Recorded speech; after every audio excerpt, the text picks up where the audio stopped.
Okay, what's something else you've been seeing? I think loneliness is still there. Oh my goodness. Last year I think I was called the lonely child. I spoke more on loneliness, and someone just revealed to me something recently, because I think loneliness is, you're saying you don't have hope, that you are, and I want to say, you're not lonely, because if you're a Christian, you have hope.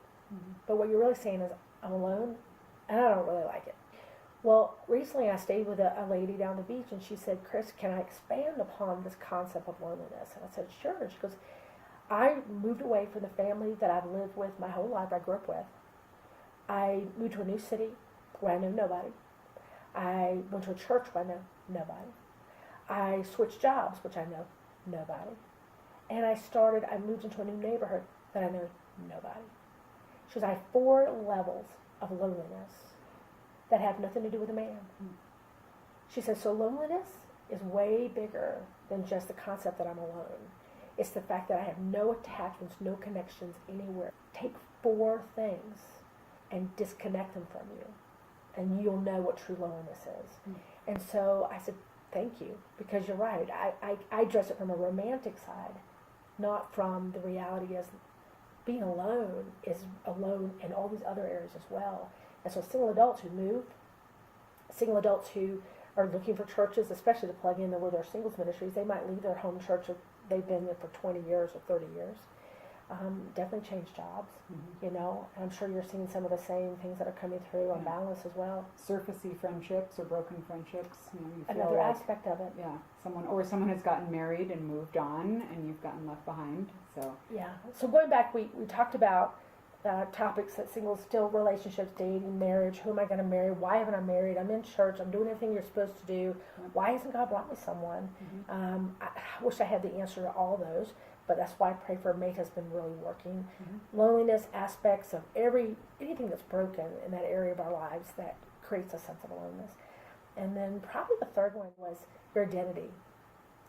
If you don't know who you are in the Lord, if you don't know that the Lord created you for Him, and to be used by Him, and that it's a relationship with Him that glorifies Him, and out of that one, a relationship with others to bring them to Him, and that everything in life has to do with that purpose, and that when you don't get that, you will forever be chasing things to give you your identity.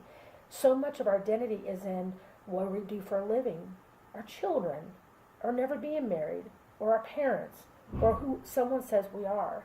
But what happens if you don't have children? Or what happens if you lose your job? Or what happens if you don't live where you live?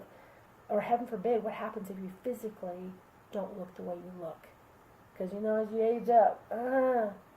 But if that's your identity, then what happens? I see identity as a huge issue. And if you don't know who you are, then how do you begin to make a path to go the way God wants you to go and understand why He's on that path? So if you don't know who you are, then you're just kind of going through life thinking, well, I guess I'm supposed to get married, I'm supposed to have a job, and I guess, but that's maybe not the path that God has for you. Because some of us, we may never get married, and I know some of you are like, oh, thank you, gosh. She's so encouraging, Lisa. Yeah. Bring her back on the show. Woo! Yeah, no, but it's real, for real, so...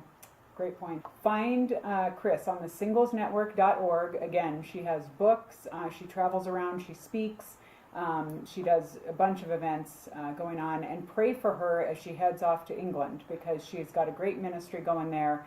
Lots of single adults there within churches and around the country who are really trying to find that connection. So thank you for your prayers, and thank you for the support, and it's great to be in here in beautiful Colorado Springs, Colorado. Yay, thanks, Kris.